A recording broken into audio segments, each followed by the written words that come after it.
পূজা, তিনি জানতে চেয়েছেন গ্যাস্ট্রিক প্রবলেমে কি কি খাবেন, কি কি খাবেন না।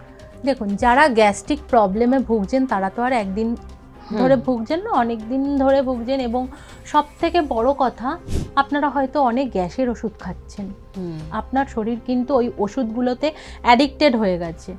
সুতরাং ওষুধ ছাড়লেই আপনার গ্যাস্ট্রিক প্রবলেম হবে। ফার্স্টে বলে রাখি কি কি খাবেন এরকম সমস্যা হলে। সবার আগে আপনাকে খেয়াল করতে হবে আপনার রেগুলারের পটি ক্লিয়ার হচ্ছে কিনা। আপনার যখনই কনস্টিপেশন হবে না তখনই কিন্তু আপনার ডাইজেস্টিভ সিস্টেম স্ট্রং হওয়া শুরু করবে। আপনি কনস্টিপেটেড কিনা সবার আগে এটা ম্যাটার করে।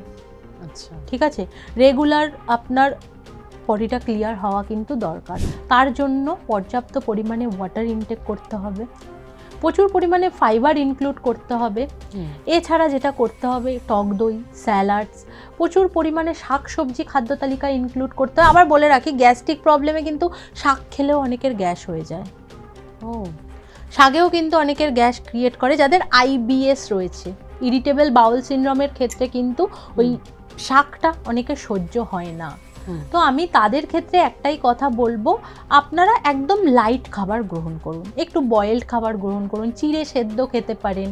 বা আপনারা চাইলে, যদি আপনাদের গ্লুটেন ইনটলারেন্স না থাকে, মানে ওই গমের জিনিস, আটার জিনিসে যদি প্রবলেম না থাকে, অ্যাসিড না হয়, তো সেই ক্ষেত্রে আমি বলবো চিড়ে খান। প্রচুর পরিমাণে সলিউবল ফাইবার রয়েছে, ওটস খান, ঠিক আছে। বা আপনারা কিনুয়া পাওয়া যায়, কিনুয়া খেতে পারেন, এগুলো খান। আর ভাত তো নমিনাল খেতেই পারেন, ভাতে কোনো গ্যাস হবে না।